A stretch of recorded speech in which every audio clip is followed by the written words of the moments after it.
Video seorang ayah yang menangis di depan foto anaknya menggemparkan jagat maya. Ia bukan sekadar ayah biasa.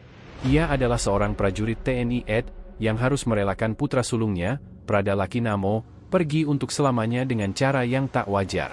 Prada Laki, pemuda 22 tahun penuh semangat, resmi menjadi prajurit muda Angkatan Darat. Namun kebanggaan keluarga berubah jadi duka mendalam, ketika sang anak ditemukan meninggal dalam sebuah kegiatan yang disebut sebagai pembinaan. Tubuhnya penuh luka dan lebam, jauh dari kata wajar. Tangisan sang ayah pun pecah, dan viral di media sosial. Publik bertanya-tanya, benarkah ini hanya pembinaan? Ataukah ada tradisi kekerasan yang selama ini ditutup rapat di balik seragam loreng? 20 orang sudah ditetapkan sebagai tersangka, termasuk seorang perwira. Namun pertanyaan besar tetap menggema, sampai kapan kekerasan senior kepada junior akan terus terjadi di tubuh militer kita? Inilah kisah lengkapnya. Tangisan ayah Prada Laki, fakta mengejutkan di balik kematian prajurit TNI AD. Selamat datang dan kembali lagi di channel Bicara Saja. Mari kita lanjut ceritanya ya.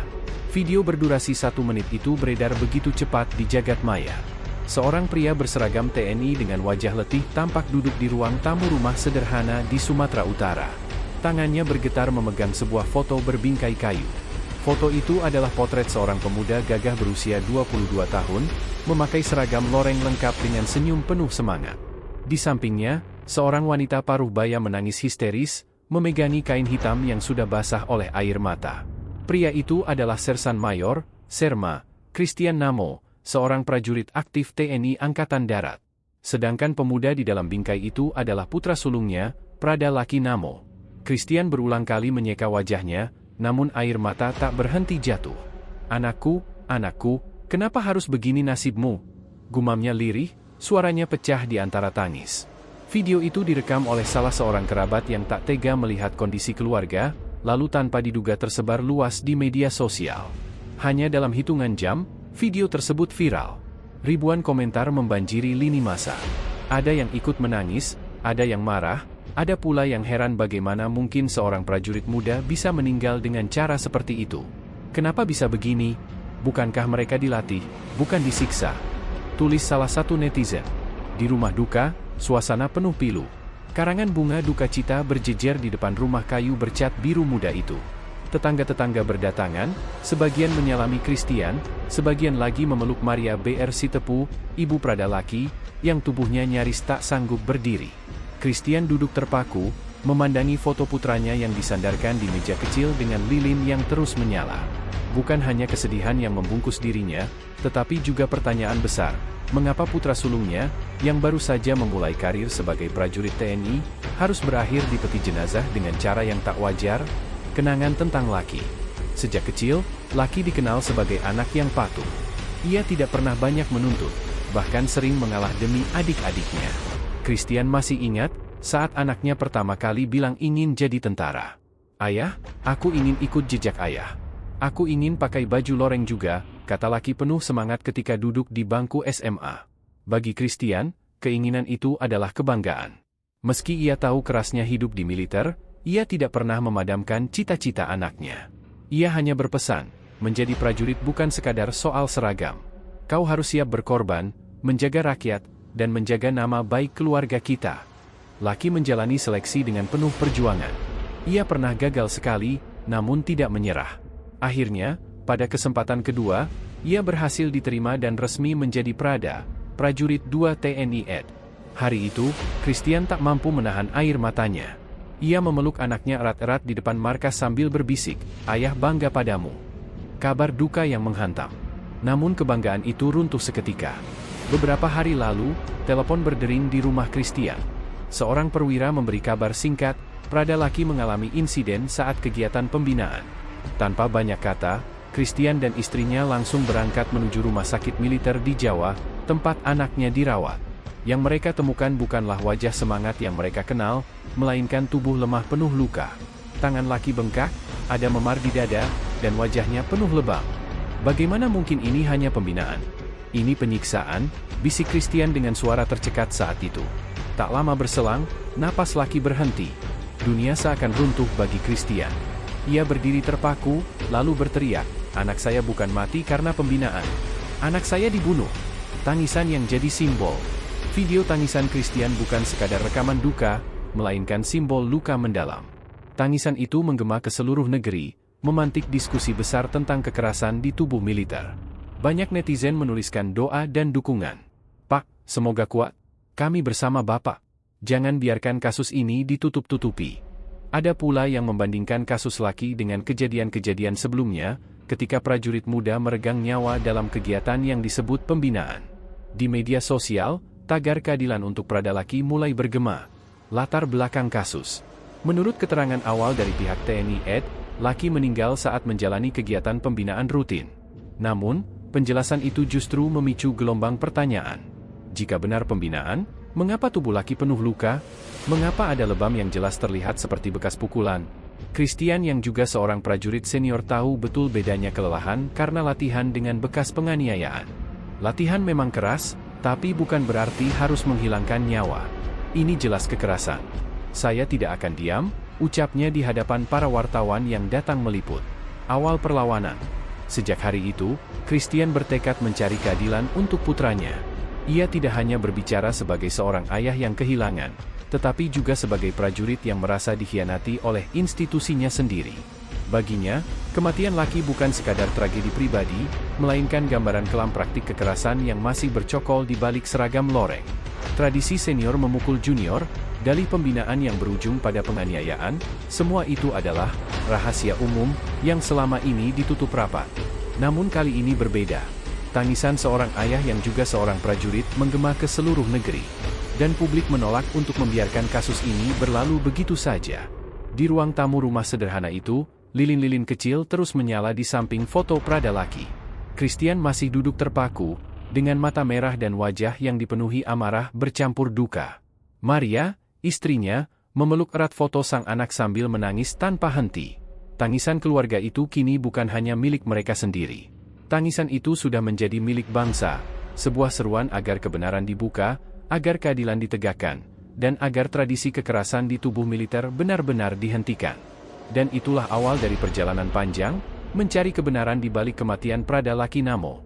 Malam itu udara di rumah keluarga Namo terasa begitu dingin. Jam dinding menunjukkan pukul 23.45 WIB ketika telepon rumah tiba-tiba berdering nyaring, memecah keheningan. Maria B.R. Sitepu, ibu Prada Lucky, yang saat itu baru saja selesai berdoa sebelum tidur, sontak terkejut. Ia menoleh ke arah suaminya, Serma Christian Namo, yang sedang duduk di kursi ruang tamu sambil membersihkan sepatu dinasnya. Dengan langkah tergesa, Christian mengangkat gagang telepon. Di ujung sana terdengar suara tegas namun terkesan ragu. "Selamat malam, Pak Serma, saya dari Kesatuan. Ada kabar penting tentang putra Bapak, Prada Lucky." Jantung Christian langsung berdegup kencang. Ada nada aneh di suara sang penelepon, seakan ada sesuatu yang disembunyikan. "Ada apa dengan anak saya?" tanyanya cepat, nadanya meninggi. Suara di seberang berhenti sejenak, lalu terdengar pelan, "Beliau, Prada Lucky, mengalami insiden dalam kegiatan pembinaan. Mohon Bapak segera ke rumah sakit militer di Jawa." Tubuh Christian seketika lemas. Ia menutup telepon tanpa banyak kata. Maria yang dari tadi menunggu dengan cemas langsung mendekat. "Bang, ada apa dengan Lucky?" Dengan wajah pucat, Christian hanya mampu berucap, "Lucky, anak kita, dia terluka. Kita harus ke Jawa sekarang juga." Perjalanan yang penuh doa. Malam itu juga, Christian dan Maria berangkat ditemani dua kerabat dekat. Sepanjang perjalanan, doa tak henti-henti dipanjatkan. Maria memeluk erat rosario kecil peninggalan ibunya, berulang kali berbisik lirih, "Ya Tuhan, selamatkan anakku. Jangan ambil dia dari kami sekarang." Di dalam mobil, Christian hanya terdiam menatap jalan.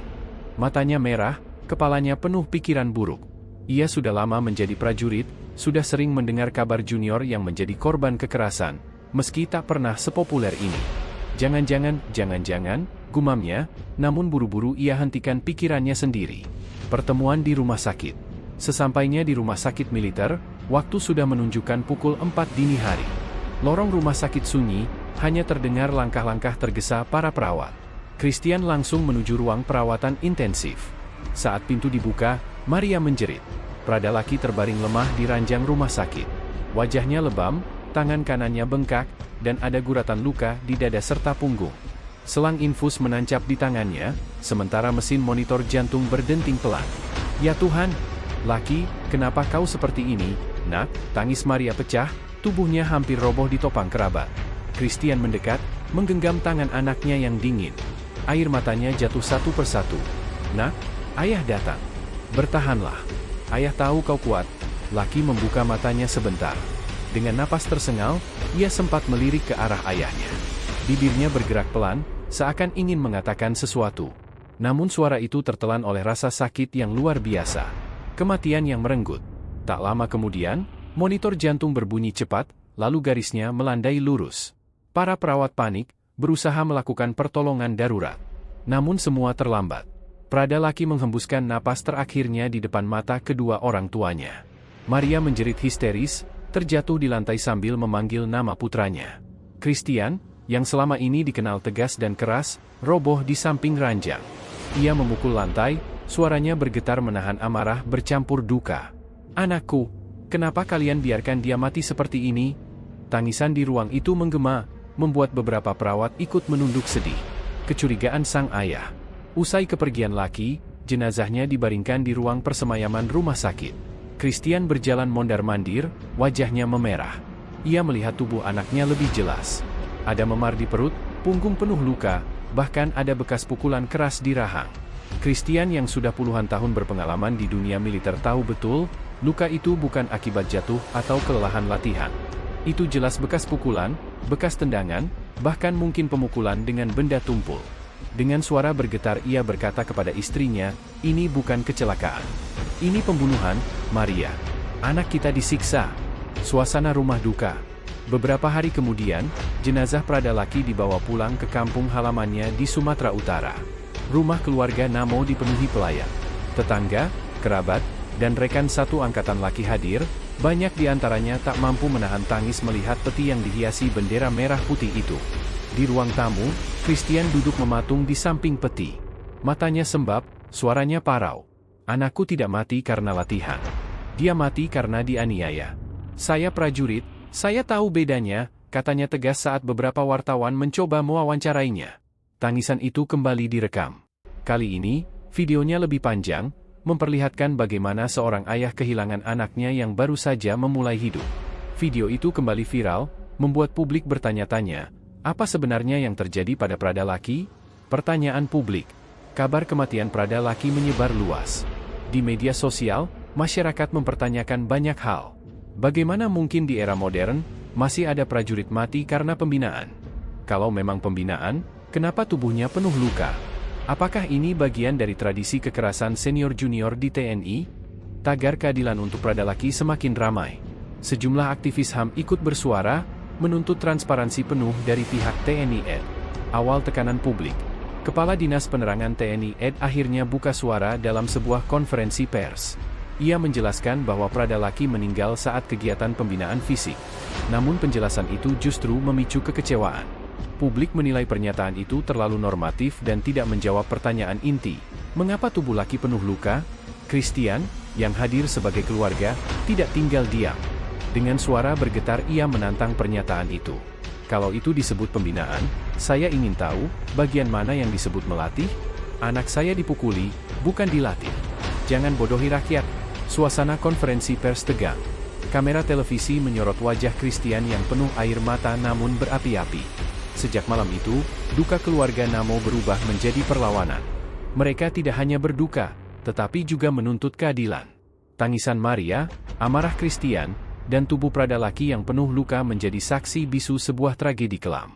Dan publik mulai sadar, kasus ini bukan sekadar kehilangan satu prajurit muda, tapi juga membuka tabir gelap tentang tradisi kekerasan yang selama ini mungkin dibiarkan di tubuh militer. Hari-hari setelah pemakaman Prada laki Namo berjalan begitu berat bagi keluarga Namo. Rumah sederhana bercat biru muda di Sumatera Utara itu tak pernah sepi dari pelayat. Namun, di balik doa dan pelukan belasungkawa, ada bisik-bisik penuh tanya yang mulai beredar di antara para tamu. Katanya laki meninggal karena kelelahan latihan, tapi kok badannya penuh luka. Apa benar dia jatuh?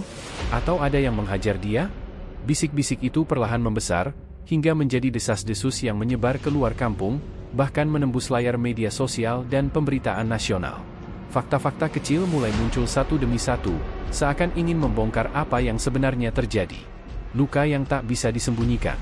Sehari setelah pemakaman, Christian masih duduk di ruang tamu, memandangi foto besar laki yang diletakkan di atas meja dengan lilin-lilin kecil di sampingnya. Seorang kerabat dekat yang juga mantan anggota militer mendekatinya. "Bang, saya lihat tubuh laki waktu dimandikan, itu bukan luka jatuh.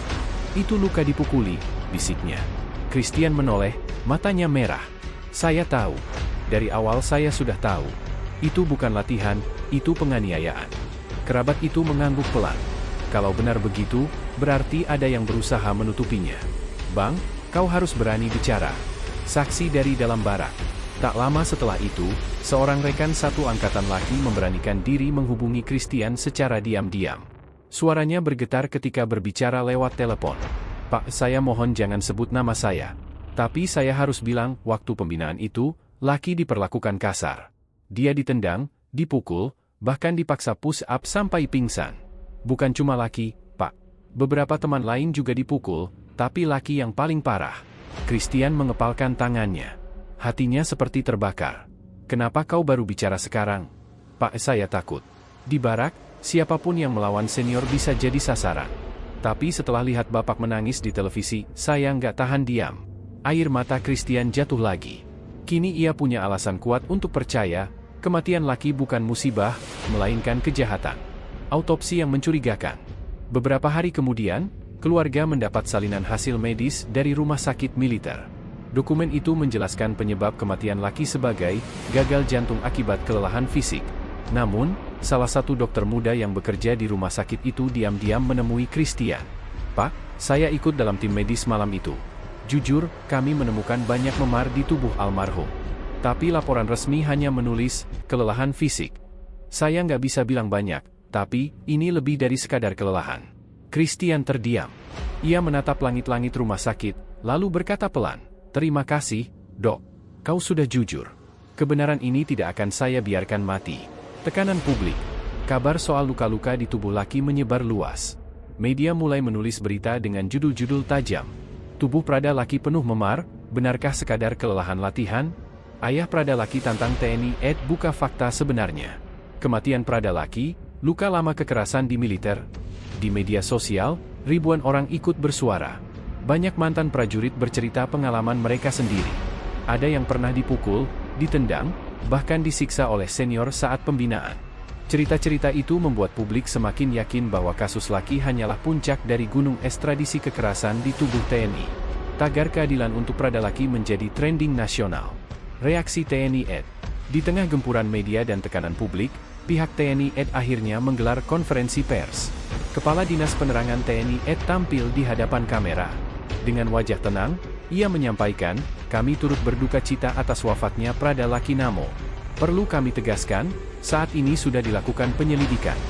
Jika ada anggota yang terbukti bersalah, akan diproses sesuai hukum militer."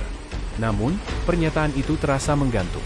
Tidak ada penjelasan detail soal luka-luka, tidak ada jawaban tentang dugaan penganiayaan. Publik semakin geram. Christian, yang hadir di ruangan itu, langsung berdiri. Dengan suara bergetar, ia menudingkan jari ke arah podium. "Anak saya bukan mati karena latihan. Tubuhnya penuh luka. Kalau ini disebut pembinaan, saya ingin tahu, bagian mana yang disebut melatih?" Ruangan mendadak hening. Kamera televisi menyorot wajah Christian yang penuh amarah bercampur duka. Ucapannya menyebar ke seluruh media dalam hitungan menit.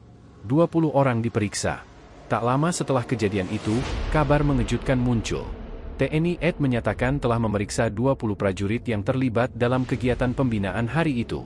Bahkan, seorang perwira disebut ikut diperiksa karena diduga mengetahui dan membiarkan tindakan kekerasan terjadi. Bagi keluarga Namo, kabar itu adalah secercah harapan. Namun Christian tahu, jalan menuju keadilan masih panjang. "Saya tidak butuh janji. Saya butuh kebenaran. Anak saya mati di tangan mereka, dan saya ingin semua orang tahu itu." Luka lama yang terbuka. Kasus ini mulai membuka luka lama. Di berbagai daerah, keluarga prajurit lain mulai angkat suara. Mereka mengaku pernah mengalami hal serupa, anaknya meninggal atau cacat setelah pembinaan. Tapi kasusnya cepat ditutup dengan alasan kelelahan fisik. Seorang ibu di Jawa bahkan menulis surat terbuka, "Saya kehilangan anak saya tahun lalu dengan cara yang sama. Saat itu kami diam, karena takut melawan. Tapi melihat keluarga Namo berani bicara, saya ingin ikut bersuara. Surat itu viral, menambah tekanan bagi pihak militer. Kini, semua orang tahu, kematian Prada Lucky bukan sekadar kabar duka biasa. Fakta-fakta mulai terkuak. Luka-luka di tubuhnya, kesaksian teman seangkatannya, hingga pengakuan dokter rumah sakit, semua mengarah pada satu hal, ada kekerasan yang dilakukan dengan sengaja. Di rumahnya, Christian menatap lilin di samping foto putra sulungnya. "Nak, ayah janji, kebenaran ini tidak akan terkubur bersamamu. Semua orang akan tahu apa yang terjadi. Dan janji itu akan menjadi api yang membakar jalan panjang perjuangan keluarga Namo mencari keadilan." Kesaksian mengejutkan, malam terakhir Prada Lucky di barak. Malam itu, tanggal 23 Juni 2023, Barak Yonif 133 YS di Padang tampak sunyi. Para prajurit yang sudah selesai apel malam kembali ke kamar masing-masing. Lampu lorong menyala redup, hanya suara jangkrik dari luar yang sesekali menyusup masuk melalui celah jendela tua barak. Disinilah, menurut beberapa kesaksian, awal mula tragedi yang menimpa Prada Lucky. Di satu sudut kamar, Prada Lucky terlihat duduk sendiri di ranjang tingkat bagian bawah. Tubuhnya tampak lelah, wajahnya pucat, dan beberapa rekan yang melihatnya malam itu mengatakan ia seperti menyimpan sesuatu. Lucky itu sebenarnya anaknya pendiam. Malam itu dia lebih banyak menunduk, sesekali menghela napas panjang. Seolah ada beban berat, ujar seorang rekan sebarak, yang enggan menyebutkan namanya saat diwawancarai oleh keluarga. Namun, ketenangan malam itu rupanya hanya topeng tipis. Sekitar pukul 22, terdengar suara gaduh dari dalam barak. Beberapa prajurit senior, yang sejak siang memang tampak kesal terhadap Lucky, memanggilnya ke tengah ruangan. "Kau sini! Jangan pura-pura bodoh!" bentak salah seorang dari mereka, diiringi tawa dingin yang membuat beberapa prajurit lain terdiam. Beberapa saksi mata yang kemudian dimintai keterangan mengatakan, Lucky tampak ragu namun tidak bisa menolak. Di lingkungan barak, kata mereka, suara senior adalah perintah. Menolak berarti menantang, dan konsekuensinya bisa lebih parah. Lucky pun berdiri, langkahnya pelan menuju arah suara itu. Ada rasa cemas di wajahnya, meski ia berusaha menutupi dengan sikap tegar. Malam itu, Lucky dituduh melakukan kesalahan kecil yang sebenarnya tidak seberapa. Ia dianggap lalai membersihkan senjata saat siang hari. Padahal, banyak yang tahu hal itu tidak sepenuhnya salahnya. Namun, kesalahan kecil itu dijadikan alasan untuk melampiaskan amarah. Lucky dijadikan sasaran. Mungkin karena dia anak baru, mudah ditekan, dan jarang membantah, ujar salah seorang rekannya. Suasana barak yang awalnya tenang berubah menjadi tegang. Teriakan, bentakan, dan suara benda jatuh terdengar jelas. Beberapa prajurit yang mencoba mendekat dihalau dengan tatapan tajam para senior. "Kalian jangan ikut campur," begitu teriak salah seorang pelaku. Mereka tahu, jika ikut melerai, bisa saja mereka ikut jadi sasaran. Malam itu, Lucky dipaksa melakukan hukuman yang sebenarnya lebih mirip penyiksaan. Ia disuruh push up hingga berulang kali, dipukul dengan ikat pinggang, bahkan sempat ditendang ketika tubuhnya mulai lemah. Saksi yang melihat dari kejauhan mengatakan, Lucky tidak melawan. Ia hanya berusaha menahan sakit, sesekali mengerang pelan. Wajahnya pucat sekali, keringatnya bercucuran. "Kami lihat, tapi kami tidak bisa berbuat banyak," kata saksi itu. Waktu terus berjalan. Pukul 23.30, suara gaduh mulai mereda. Namun, saat itulah sesuatu yang mengejutkan terjadi. Lucky, yang tubuhnya sudah tidak kuat lagi, tiba-tiba ambruk ke lantai. Jatuh begitu saja, tidak bergerak. "Kami panik," ujar saksi lainnya. Para senior yang tadi menghukumnya mendadak panik. Mereka mencoba menggoyang tubuh Lucky, namun tidak ada respons. Nafasnya tampak terengah-engah, sangat lemah. Alih-alih segera membawa Lucky ke rumah sakit militer terdekat, para pelaku justru kebingungan. Mereka takut perbuatan mereka terbongkar. Ada yang bilang jangan lapor dulu, tunggu besok pagi. "Itu fatal," ungkap seorang prajurit. Keputusan menunda itu kemudian menjadi salah satu titik gelap dalam kasus ini. Malam itu, beberapa prajurit lain mencoba memberi pertolongan seadanya. Mereka mengambil air, menyiramkan ke wajah Lucky, mencoba menepuk-nepuk pipinya agar sadar. Namun Lucky tidak kunjung merespons.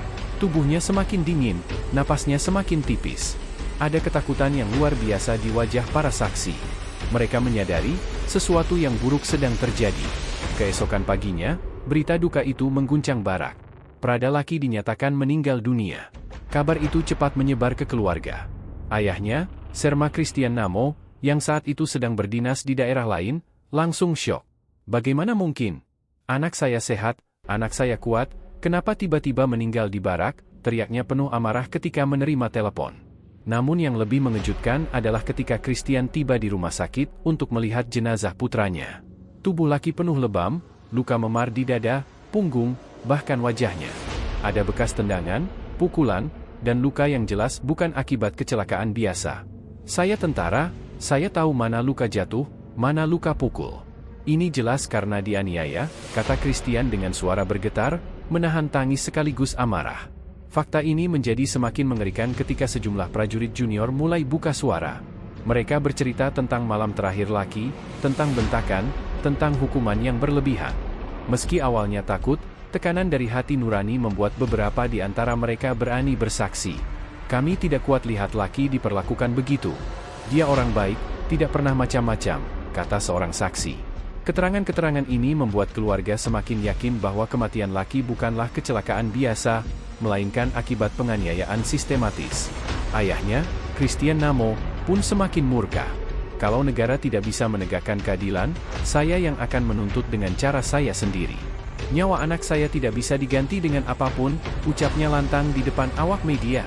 Narasi malam terakhir laki di barak ini menjadi titik balik dalam perjalanan kasusnya. Fakta-fakta mengejutkan mulai terbuka. Kesaksian demi kesaksian menguatkan dugaan adanya penganiayaan. Namun, di balik semua itu, muncul juga pertanyaan besar. Mengapa butuh waktu lama bagi kebenaran ini untuk muncul? Mengapa ada kesan peristiwa itu ingin ditutupi?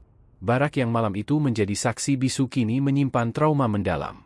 Rekan-rekan laki, terutama mereka yang masih junior, dihantui rasa bersalah karena tidak bisa menolong. Sementara di luar, publik mulai menaruh perhatian. Media nasional meliput, organisasi HAM bersuara, bahkan masyarakat sipil ikut turun menuntut keadilan. Tangisan ayah prada laki, yang terus bergema di layar televisi dan media sosial, menjadi simbol perlawanan terhadap budaya kekerasan di dalam tubuh militer. Cukup sudah. Jangan ada lagi anak bangsa yang mati sia-sia di barak karena kesewenang-wenangan senior, ujar Christian dengan nada penuh luka. Ini bukan sekadar tentang seorang prajurit muda yang kehilangan nyawanya. Ini tentang sistem, budaya, dan keadilan yang harus ditegakkan. Malam terakhir prada laki di barak adalah potret kelam yang tak boleh terulang. Jejak CCTV dan misteri malam kematian prada laki. Malam itu, di sebuah ruang kecil penuh map dan berkas penyelidikan, Sersan Mayor Christian Namo kembali menatap layar monitor yang menayangkan potongan rekaman CCTV. Tangannya gemetar, napasnya berat, dan matanya berkaca-kaca. Seorang penyidik dari polisi militer duduk di sampingnya, mencoba menjelaskan detail kejadian yang terekam pada malam naas tersebut. Rekaman itu menampilkan lorong barak yang sepi, hanya ada lampu kuning redup yang menggantung di atasnya. Lalu, tiba-tiba, tampak sekelompok prajurit masuk dengan langkah cepat. Di tengah kerumunan itu, terlihat jelas sosok yang ia kenali, anaknya, prada laki. Christian Namo menahan napas. Di layar, laki diseret dengan kasar. Beberapa prajurit memukulinya tanpa belas kasihan. Suara benturan dan jeritan samar-samar terdengar dari rekaman audio yang pecah-pecah. Detik demi detik terasa seperti jarum yang menusuk hati seorang ayah. "Kenapa kalian tega pada anak saya?" bisiknya, hampir tak terdengar. Penyidik di sebelahnya hanya menunduk.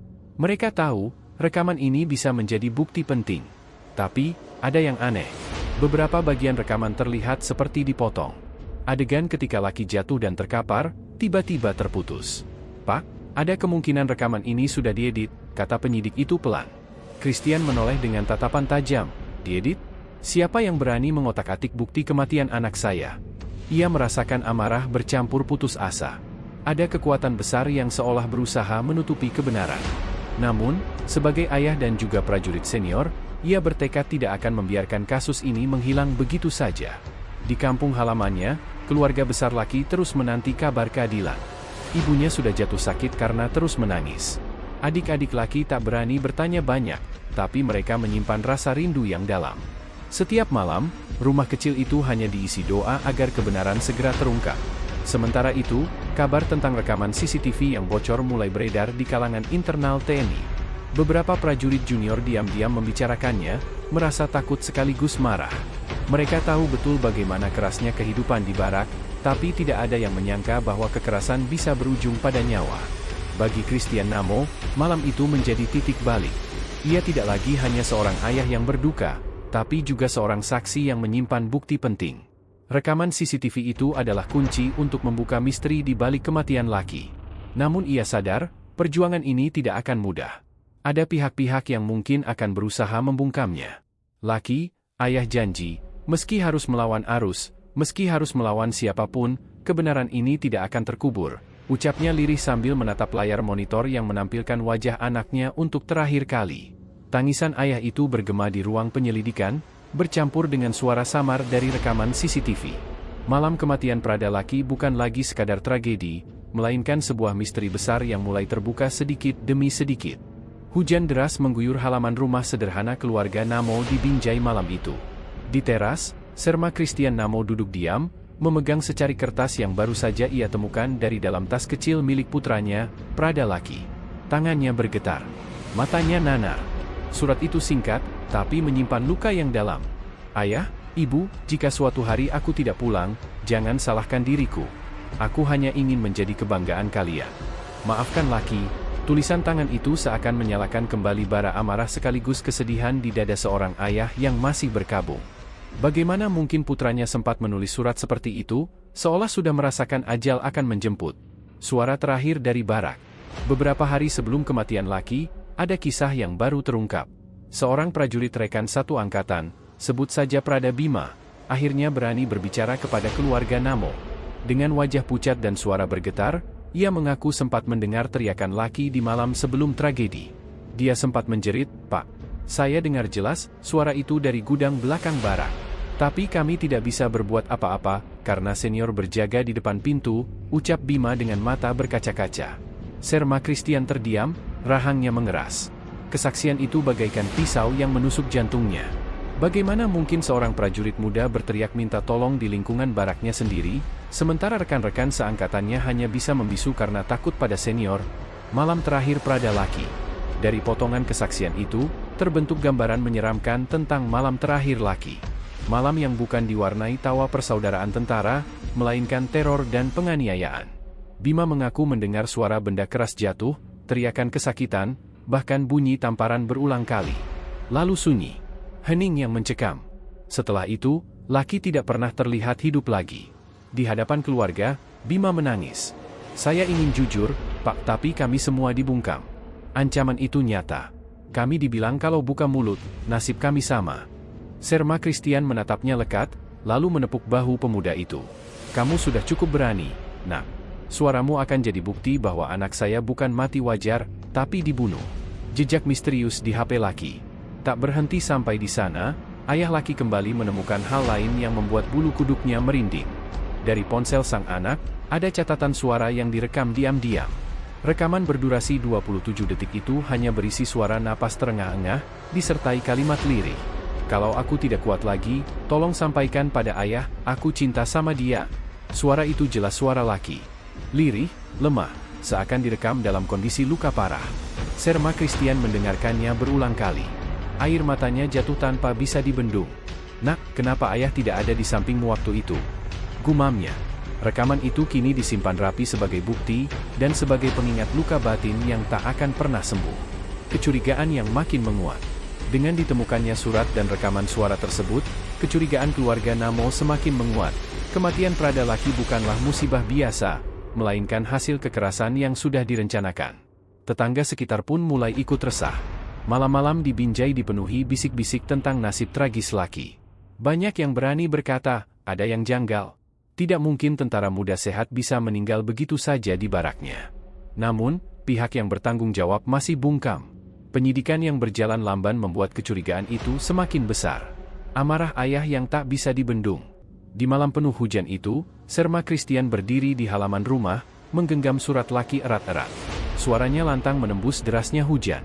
"Lucky, ayah janji, siapapun yang membuatmu menderita sampai begini, akan ayah kejar. Sampai ke ujung dunia sekalipun, mereka harus bertanggung jawab." Teriakan itu membuat istrinya, Maria, berlari keluar dan memeluk suaminya. Mereka berdua menangis dalam pelukan, sementara hujan mengguyur tubuh mereka. Bagi seorang ayah, kehilangan anak adalah luka terbesar.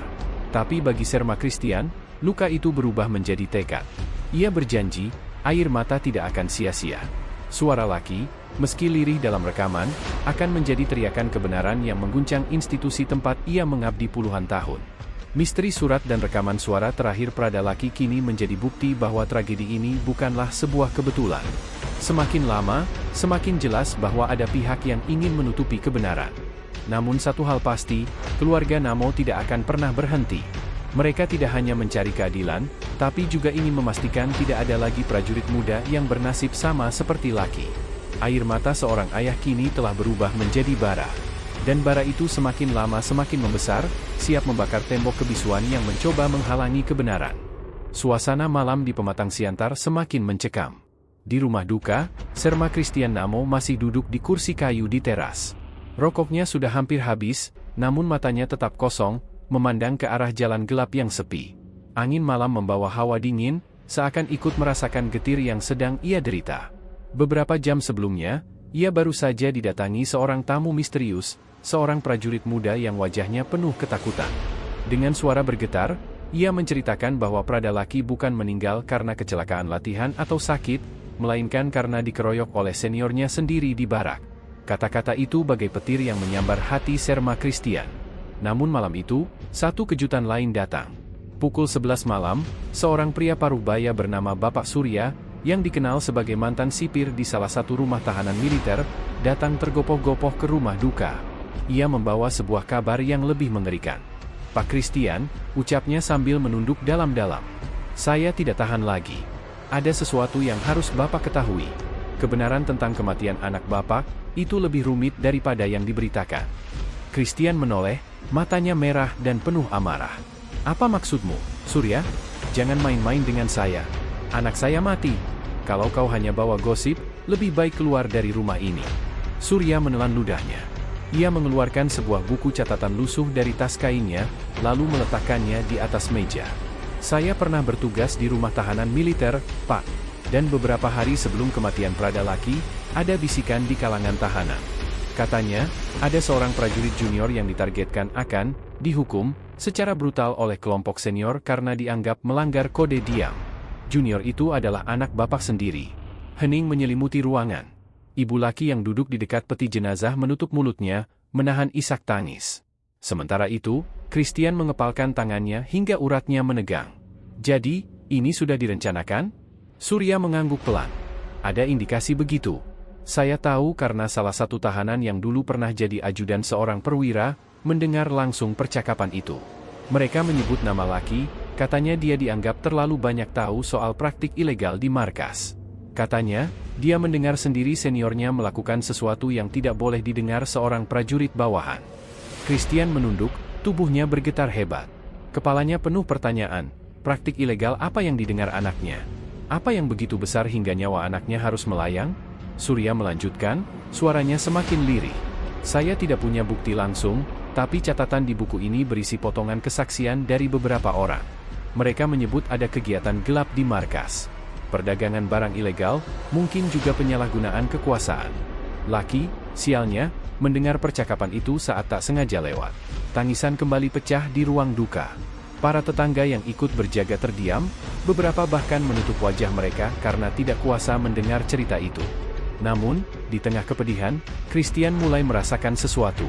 Ia menatap Surya dengan sorot mata penuh keyakinan. "Kalau benar ini semua terjadi, maka anak saya bukan hanya korban.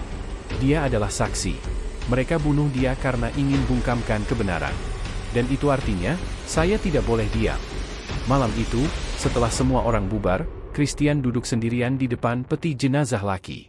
Ia membisikkan sesuatu kepada jasad anaknya. "Laki, nak, ayah janji. Ayah akan bongkar ini semua. Kau tidak mati sia-sia." Keesokan harinya, berita duka Prada Laki mulai viral di media sosial. Foto wajahnya dengan seragam TNI beredar di berbagai platform, disertai tagar keadilan untuk Laki. Banyak netizen menuliskan komentar pedas, menuntut transparansi dari TNI AD. Namun, ada juga pihak-pihak yang mencoba membungkam berita itu, menuduh keluarga Laki menyebarkan fitnah. Di tengah hiruk-pikuk itu, Christian mendapat telepon dari seorang wartawan investigasi bernama Rani Kusuma. Dengan suara tenang tapi penuh tekad, Rani berkata, "Pak Christian, Saya sudah mengikuti kasus ini dari jauh. Ada banyak kejanggalan. Jika Bapak berani, saya siap membantu mengungkap kebenaran. Tapi kita harus hati-hati. Ini bukan perkara kecil. Christian tahu, langkah yang akan ia ambil sangat berbahaya. Tapi ia juga sadar, kebenaran harus diperjuangkan. Ia menatap foto laki yang tergantung di ruang tamu, lalu menjawab mantap. Bu Rani, ayo kita buka semuanya. Saya tidak takut. Nyawa anak saya sudah jadi taruhannya. Sekarang giliran saya berdiri untuknya. Malam harinya, sebuah kesaksian mengejutkan muncul dari balik jeruji besi. Seorang tahanan militer yang dulu terlibat kasus penganiayaan prajurit junior menulis surat kepada media. Dalam surat itu, ia menyebut bahwa kematian Pradalaki tidak bisa dilepaskan dari adanya tradisi brutal di barak, tradisi yang selama ini ditutupi rapat-rapat. Surat itu bocor ke tangan Rani Kusuma. Isinya membuat bulu kuduk merinding. Tahanan itu menulis, Pradalaki adalah korban sistem. Ia melihat hal yang seharusnya tidak ia lihat. Senior merasa terancam, lalu mereka mengatur segalanya. Penganiayaan itu bukan spontan, melainkan perintah tak tertulis. Saya menulis ini agar dunia tahu, jangan biarkan hal seperti ini terus terjadi. Saat Rani membacakan isi surat itu kepada Christian, tubuh sang ayah gemetar. Air matanya menetes tanpa henti. Semua kepingan puzzle perlahan tersusun. Luka lama kembali menganga, tapi kini ada sesuatu yang baru, sebuah api perlawanan yang berkobar di dada Serma Christian. Ia tahu, jalan yang ia pilih tidak akan mudah. Akan ada intimidasi, ancaman, bahkan mungkin usaha membungkam dirinya. Tapi ia juga tahu, jika ia berhenti, maka darah anaknya benar-benar akan terhapus begitu saja. Dengan suara berat namun tegas, Christian berkata kepada Rani, jika mereka kira saya akan diam, mereka salah besar. Saya prajurit, dan seorang ayah. Saya akan lawan sampai akhir. Pagi itu, halaman rumah keluarga Namo kembali dipenuhi warga. Meski kasus kematian Pradalaki sudah berbulan-bulan berlalu, kesedihan belum juga sirna. Di ruang tamu sederhana, Serma Christian Namo duduk termenung menatap foto putranya yang kini dibingkai rapi dan digantung di dinding. Foto itu bukan lagi sekadar gambar, tapi pengingat akan luka yang tak kunjung sembuh. Laki, Bapak janji, semua yang bikin kamu menderita akan terungkap. Mereka harus bayar dengan nyawa atau kehormatan mereka, ucap Christian lirih, sambil menggenggam pas foto anaknya yang sudah mulai kusam karena terlalu sering dipegang. Di sisi lain, ibu Laki, yang sejak awal memilih lebih banyak diam, hanya menitikkan air mata. Ia sudah lelah dengan proses hukum yang lambat, sidang yang berulang kali ditunda, dan janji-janji yang tak kunjung nyata. Baginya, kehilangan anak satu-satunya adalah luka yang mustahil diganti oleh apapun. Ketegangan di markas. Sementara itu, di markas TNI tempat Laki dulu berdinas, suasana tak kalah tegang. Beberapa prajurit yang dituding sebagai pelaku masih menunggu proses persidangan militer. Mereka dijaga ketat, namun bisik-bisik di kalangan prajurit membuat nama mereka kian tercemar. Kasus ini bikin kita semua malu. Bagaimana bisa sesama prajurit saling menganiaya sampai mati, ujar seorang bintara senior dengan nada geram kepada rekannya di kantin. Apalagi korbannya anak dari prajurit aktif. Itu berarti, keluarganya juga bagian dari kita. Seharusnya kejadian ini gak pernah ada, balas yang lain. Di tengah suasana itu, video rekaman CCTV yang memperlihatkan beberapa anggota TNI memukuli Laki terus beredar di grup internal. Bagi banyak orang, rekaman itu sudah cukup jelas untuk menunjukkan adanya penganiayaan brutal. Namun entah mengapa, keputusan pengadilan masih terus berlarut. Perjuangan sang ayah. Tak tinggal diam, Christian terus berjuang. Ia menulis surat ke berbagai instansi, mendatangi pengacara, hingga menemui wartawan untuk menceritakan ulang kejadian yang menimpa anaknya. Bukan hanya soal anak saya, ini soal martabat TNI. Kalau kasus ini ditutup atau dibuat ringan, artinya TNI membiarkan anggotanya saling bunuh, kata Christian dalam salah satu wawancaranya yang sempat viral di media sosial. Suaranya bergetar, matanya memerah, tapi ia tak pernah gentar. Ia tahu, jalan yang ditempuhnya panjang dan penuh rintangan. Namun bagi seorang ayah, tidak ada yang lebih penting daripada menegakkan keadilan untuk darah dagingnya sendiri. Luka yang menyisakan harapan.